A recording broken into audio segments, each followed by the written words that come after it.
Good evening, everyone, and welcome to Best Practices for Health Teams Providing Sexual and Reproductive Care. My name is Morgan Kondratic, and I will be moderating our webinar today. I'm an undergraduate public health intern with Dr. Wallace at Seeds of Healing this semester, which is an HIV awareness and advocacy organization whose mission is to deconstruct myths that perpetuate HIV stigma. Our work seeks to eliminate disparities for Black women living with HIV. This webinar is being recorded and will be posted on our SoTime platform and our YouTube channel for you to share with others or return to watch for yourself. As attendees, you can drop questions in the chat box, but these will not be anonymous. So if you wish to ask anonymous questions, please use the Q&A feature. Feel free to ask questions and write comments throughout the program. The purpose of this webinar series is to improve reproductive and sexual counseling skills, reduce preventable health concerns, and expand access to pre-exposure prophylaxis known as PrEP, which is a medication that is taken before exposure to HIV, and post-exposure prophylaxis known as PEP for HIV and other STI prevention after exposure. We also aim to expand access to reproductive care and learn a status-neutral approach to gathering sexual history and promoting healthy behaviors. And this is part 2 of a webinar series that we started last week. So before the webinar begins, I'm going to introduce our panelists. We have Dr. Lauren Askew from Ahoskie, North Carolina. She attended UNC Chapel Hill for her undergraduate and medical degrees. Her clinical rotations in medical school brought her to Wilmington, where she had the privilege of learning at Novant New Hanover Regional Medical Center and Novant Health Family Medicine. She's looking forward to her next 3 years of residency. And then we have Dr. Avery Bernstein, who's from Richmond, Virginia, and completed her undergraduate at Virginia Tech. Following this, she completed her master's program in biomedical sciences and started med school at VCOM. She chose family medicine because she's a strong believer in holistic medicine and focusing on the whole body, mind, and spirit while caring for her patients. Her interests in medicine include preventative care, nutrition and wellness, women's health, and osteopathic manipulative medicine. And then we have Dr. Claire Namboodi, who's from Cary, North Carolina. She completed her undergraduate at Tulane and completed a Med-Serv fellowship at Granville Vance Public Health. She attended UNC for medical school and did her rotations in Wilmington, where she's excited to be staying for residency. She loves the emphasis on education and shared decision-making between patients and their providers in family medicine, and she hopes to empower her patients to make informed decisions that best align with their health goals. Her interests are in advocacy and policy work, practicing addiction medicine, understanding the research underlying evidence-based medicine, and addressing health disparities at an individual and community level. So thank you, panelists, for being here, and I'm going to turn it over to you all.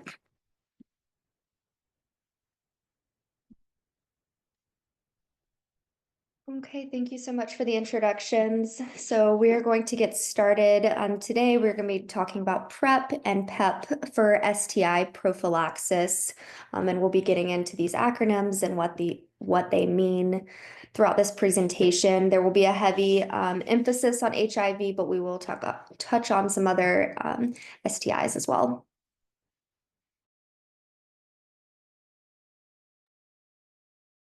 Okay, so we can jump right in. So what is an STI? STIs are infections that are spread through sexual contact, mainly, but they're also transmitted through other things such as childbirth, pregnancy, breastfeeding, or contaminated blood products. STIs can be caused by bacteria, viruses, or parasites, and they can impact a lot of different aspects of our bodies. They can impact the brain and the heart, as well as fertility. They can cause things such as miscarriages, stillbirths, illness to the baby, ectopic pregnancies, and they can even make it harder even to just get pregnant in the first place. So the first, we'll go through and talk about a few different STIs. This is not an exhaustive list by any means, but The first ones that we'll talk about, gonorrhea and chlamydia, both are caused by bacteria and cause a variety of different symptoms: inflammation of urethra, one-sided testicular swelling and pain in persons with testes, cervicitis in persons with vaginas, and that can lead to pelvic inflammatory disease, infertility, ectopic pregnancy, or pregnancy outside of the uterus. It can also cause infections in the pharynx, your throat, and the rectum. It can also be asymptomatic. So testing is done by, there's a few different ways to do it. One is urine, and then the other is a swab of the affected area. Oftentimes they can be self-collected, but we also do recommend screening for sexually active people with vaginas who are 24 years old or younger. If they're older than 25, they should be screened if they have more than one sexual partner. Treatments are with antibiotics. Next up is syphilis. Syphilis is an STI that is spread by a bacteria called a spirochete. It's got 3 stages of the disease. The primary stage includes a single painless lesion at the site of transmission, which is typically at the genitals. The secondary stage includes multiple symptoms such as fevers, rashes, swollen lymph nodes, painless, warty growths, things like that. And then the tertiary stage includes subcutaneous nodules, damage to the heart, or involvement of the nervous system. Syphilis is a concern during pregnancy due to possibility of fetal death, and also congenital syphilis that has its own symptoms that we're not going to get into today. Testing for syphilis includes blood testing and also cerebrospinal fluid testing. That would be more so if you are concerned for possible involvement of the brain or spinal cord. And then treatment of syphilis includes antibiotics and then repeat blood testing after 6 months of antibiotic treatment. Since we are kind of focusing more on HIV tonight, I'm going to talk a little bit about syphilis with people who have HIV. So people with HIV who have early syphilis, that early stage, might be at an increased risk for neurologic complications, and they might have higher rates of inadequate response to the treatment for syphilis. And then people with HIV and a primary or secondary syphilis infection should be evaluated for possible treatment failure at a bunch of different times throughout therapy. So at 3, 6, 9, 12, and 24 months after therapy.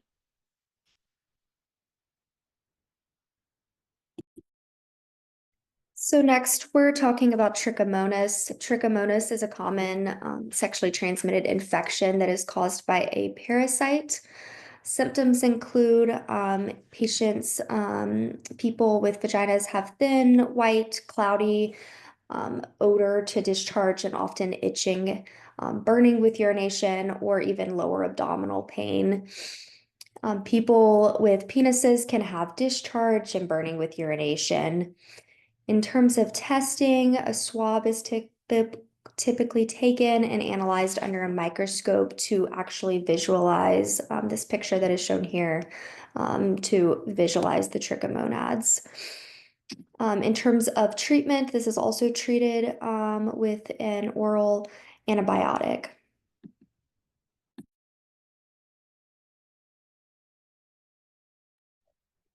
Okay, herpes simplex or HSV is another viral, or is a viral STI. And it is caused, some of the symptoms can be painful genital or oral lesions, swollen lymph nodes, especially around the groin, pain with urination, you can get a fever. It again can be asymptomatic. It's tested by swabbing the lesion, and it's treated with oral antivirals, sit spas for pain relief, as well as pain medication.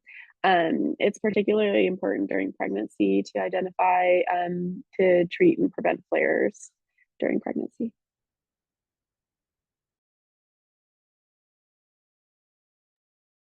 Okay, and then our next one is HIV. So HIV is another viral STI that if it goes untreated, it can weaken the immune system and can lead to something called AIDS or acquired immunodeficiency syndrome. HIV is most likely to be transmitted via anal sexual intercourse. Men who have sex with men are at higher risk, as well as patients who use IV drugs from sharing needles and syringes. HIV can be missed because the initial symptoms do mimic the flu. It has symptoms such as fevers, swollen lymph nodes, sore throats, rash, achy muscles and joints, headaches, etc., things like that. So just flu-like symptoms. One thing to note is that HIV is not curable, but it is treatable, and treatment is available, which helps reduce the risk of transmission to almost 0%. So next, who should be tested for STIs?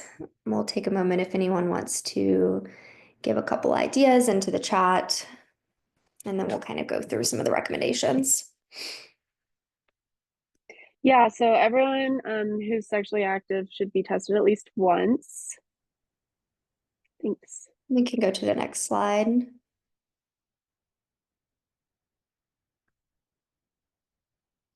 So screening is recommended by the USPSTF, which is a group of experts that make screening guidelines on a variety of things. Their recommendations are that all adults, teens 15 to 65 should be screened for HIV at least once in their lifetime. Other reasons to screen for STIs, all sexually active, non-pregnant women 24 and under should be screened for gonorrhea and chlamydia. All pregnant women should be screened for hepatitis B, syphilis, HIV, and if they're under 24 as well for gonorrhea and chlamydia, as well as those who are older if they have increased risk. Men and women at increased risk could be screened for syphilis, HIV, and hepatitis B. We can talk about some reasons to be tested. So some reasons would be if you're having symptoms of STIs, like we have just kind of gone over about the different ones. If you meet screening criteria, we kind of just talked about that with Dr. Askew. For example, HIV screening includes being between the ages of 15 and 65 and never having been screened before for HIV. Some other reasons include if you're pregnant or if you have a partner with an STI with an STI or other risk factors as well. Testing is important because STIs are treatable. Okay, next we did want to just have a conversation about what people here know about STI prophylaxis. So if you can just put what you know about STI prophylaxis into the chat, just whatever comes to mind. Yeah, using condoms or the barrier method is a helpful form for STI prophylaxis or prevention. We can move to the next slide and get into some of the prevention and go through a little bit more. So prevention, specifically talking about HIV here, unlike other STIs, there's currently no cure for HIV. As we mentioned earlier, there are effective treatments that reduce the risk of transmission, symptoms, and risk of secondary infections and secondary disease. How to prevent transmission of HIV and other STIs includes screening to prevent transmission to others, condom use of sterile needles and syringes, treatment of people who have been found to have an STI or have symptoms of an STI, and then also PEP and PrEP, which we'll talk about shortly. Yep, so we can get into PEP and PrEP now. So PrEP is pre-exposure prophylaxis. This is a medication taken either orally or intramuscularly, which is taken before intercourse to prevent acquiring HIV. PrEP reduces the rate of HIV transmission by more than 99%, but unfortunately less than 1/3 of people who qualify for PrEP have ever actually been given it. PrEP is most often prescribed as a daily pill, but it can also be used as an event-driven therapy if individuals can reliably predict when they will have condomless sex. On the other side, we've got PEP, which stands for post-exposure prophylaxis. This is a medication taken after a potential exposure to an illness. It's available for several viruses besides HIV, so including hepatitis A, B, and C, influenza, rabies, as well as HIV. For HIV in particular, PEP consists of 4 weeks of antiviral medications.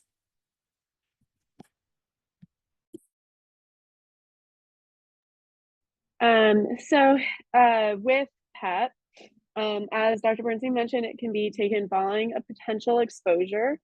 It's available for several viruses. It's also, that she went over, it's also available for several bacteria, including gonorrhea, chlamydia, syphilis, which we'll go over a little bit later. For HIV, it is most effective when it started within the first 72 hours of a potential exposure to HIV. And it consists of a combination of 3 antivirals for 4 weeks. And for people who do have a potential exposure, there will be antibody testing taken at the time of the exposure, sorry, at 6 weeks, at 3 months, and at 6 months for monitoring.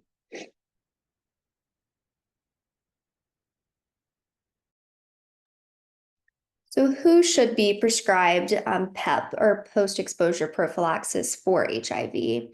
So PEP is prescribed to individuals who are HIV negative or their HIV status is unknown and who in the last 72 hours may have been exposed to HIV through sexual activity, shared needles or other equipment to inject drugs, were sexually assaulted, or may have been exposed to HIV through work.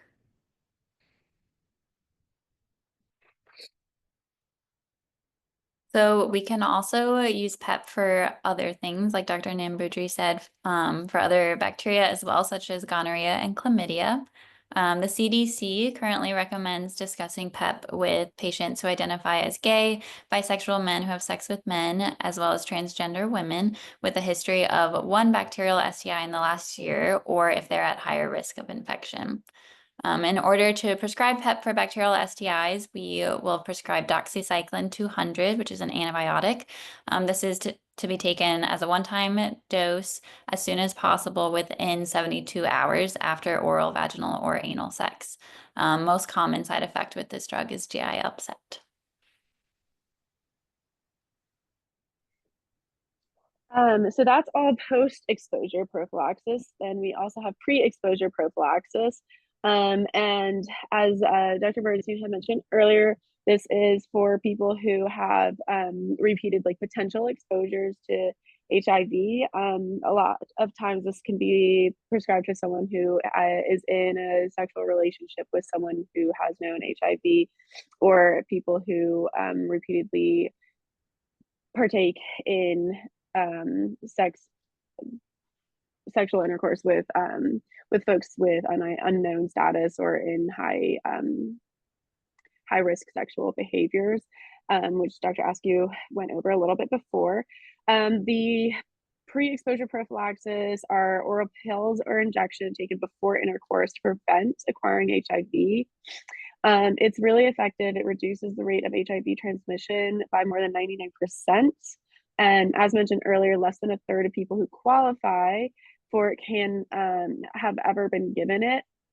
And it's most often prescribed as a daily pill. It can be used as an as-needed therapy. However, the daily pill is the most studied and reliably effective method. The as-needed therapy has to be done in a specific way and hasn't been studied in as broad of populations.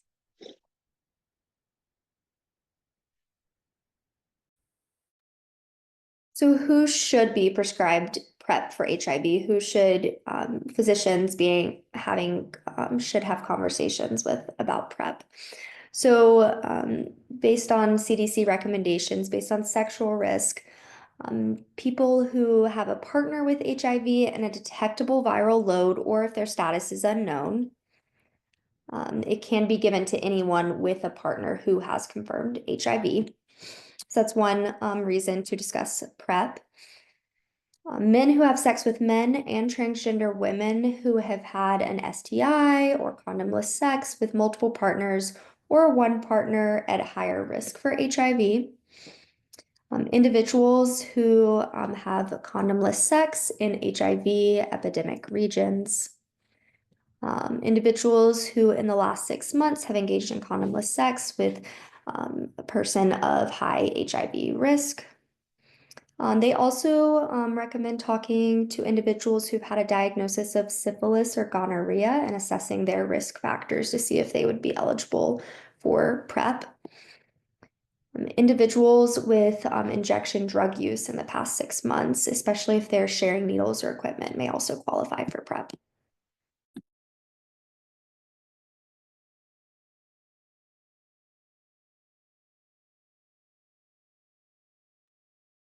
Okay, so we can talk a little bit about what to actually expect with PrEP.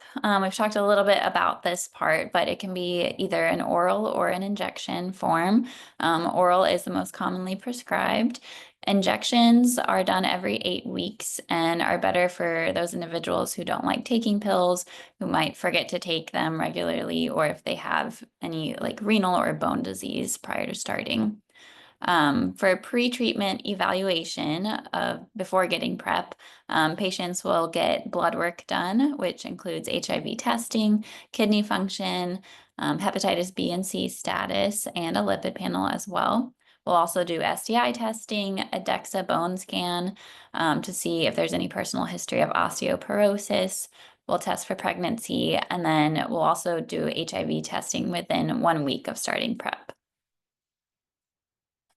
There's a question in the chat. Where do people access PrEP and PEP, and what is the cost? Yeah, so this can be prescribed by primary care providers or gynecologists or any kind of prescribing provider.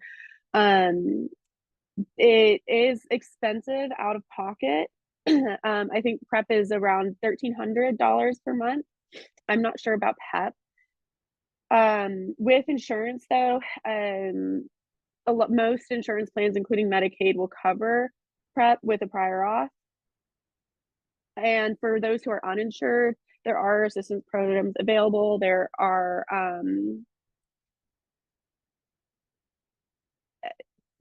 a few. So there's the Ready Set PrEP program. There are some state programs in North Carolina. The WNCAP program can offer financial assistance for PrEP.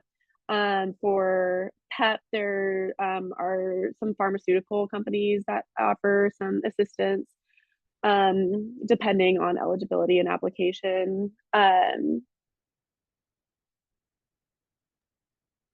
If LaShonda is on, I'm curious if the Ryan White program covers any PrEP for folks exposed routinely. If she is here and can answer, I don't know. Hi, I'm here. So if the Ryan White practice is a practice that provides care for prevention, they may have some access opportunities through their team, making sure that there's pharmaceutical coverage.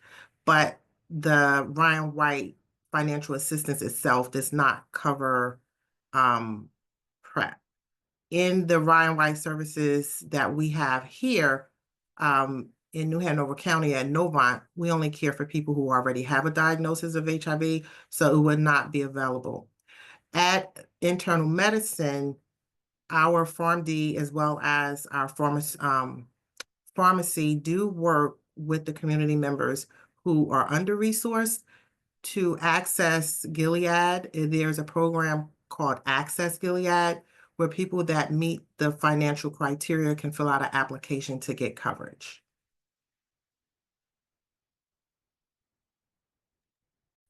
And I see another question about if it's primary care providers or specialists. It can be either. Not all primary care providers might all primary care providers might not prescribe it, but there will be some that will. So it just depends.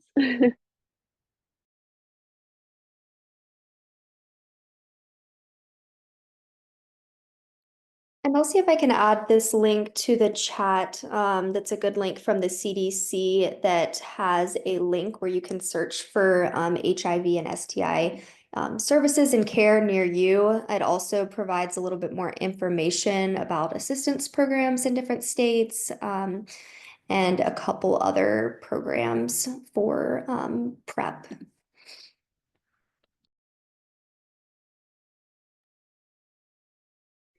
Okay, yeah. So a few other things just related to STIs in general and HIV in particular, but some public health campaigns and interventions are also really helpful in prevention and treatment and general well-being, well-care for folks who have STIs. So safe sex education is very important to provide comprehensive information about safe sex practices, including using condoms and other prevention methods for HIV and other STIs that we've talked about.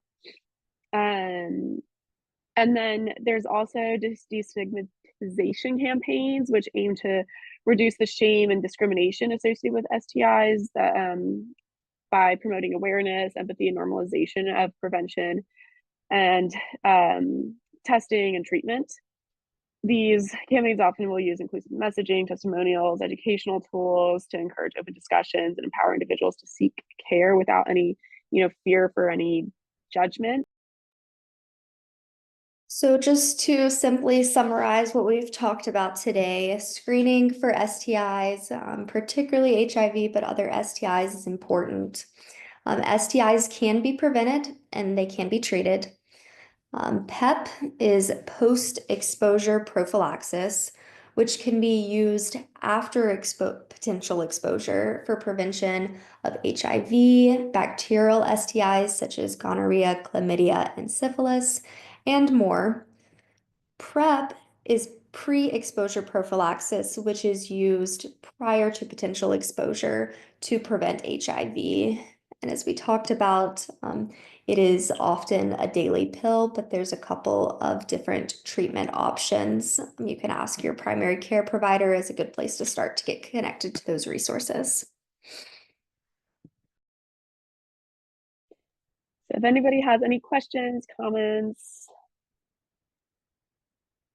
Hi, this General. is LaShonda. I have a question. I'm curious to know at your practice, how frequent is, do community members get offered or inquire about PrEP or PEP?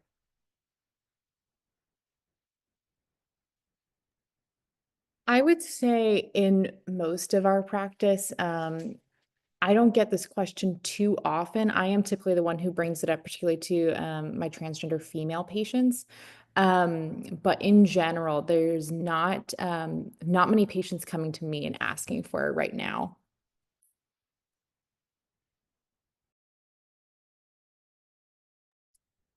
We do have another question in the Q&A. Is it all right to take PrEP or PEP with other medications or separately?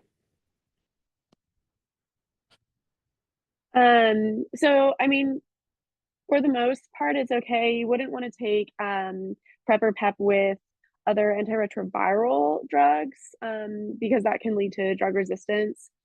You also would want to be wary of taking it with drugs that affect the kidneys, so some antibiotics, NSAIDs like ibuprofen and naproxen. Again, some antivirals just can cause strain with the kidneys because of the tenofovir in the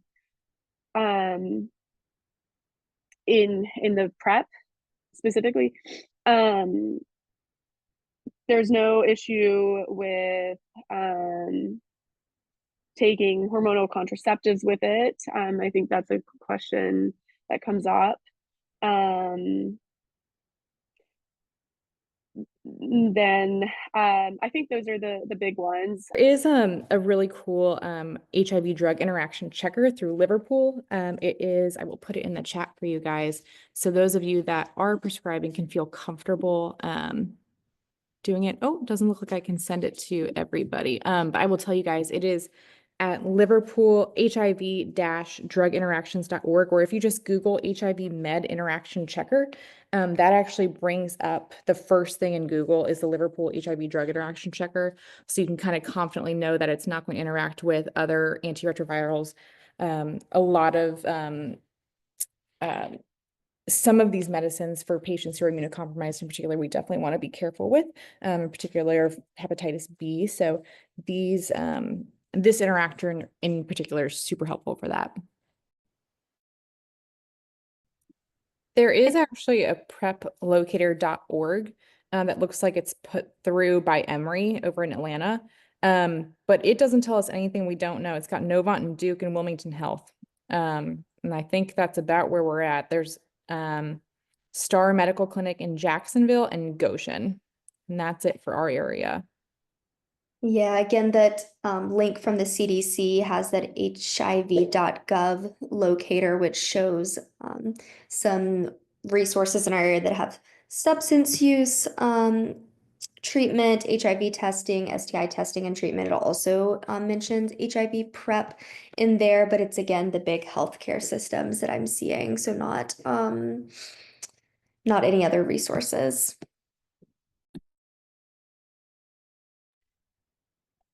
I also see another question. Is it all right to prescribe these medications to the young people who are 18 of age? So, sorry, for PrEP, pre-exposure prophylaxis, there's it's approved by the FDA for as young as 12 years old. I think there's like a weight restriction, but you can go as young as 12 years old. And there are some laws that allow you to bypass parental consent as well. And then for PEP, there is no age restriction that I'm familiar with.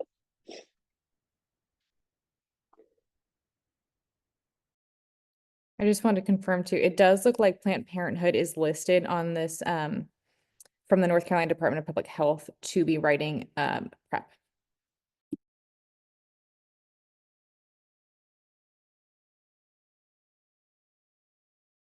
Thank you, everyone, for contributing to a meaningful discussion around a complex topic. Thank you for everyone who attended our webinar this evening, and we encourage everyone to follow us on Facebook and Instagram for updates on upcoming webinars and join our mailing list for future updates.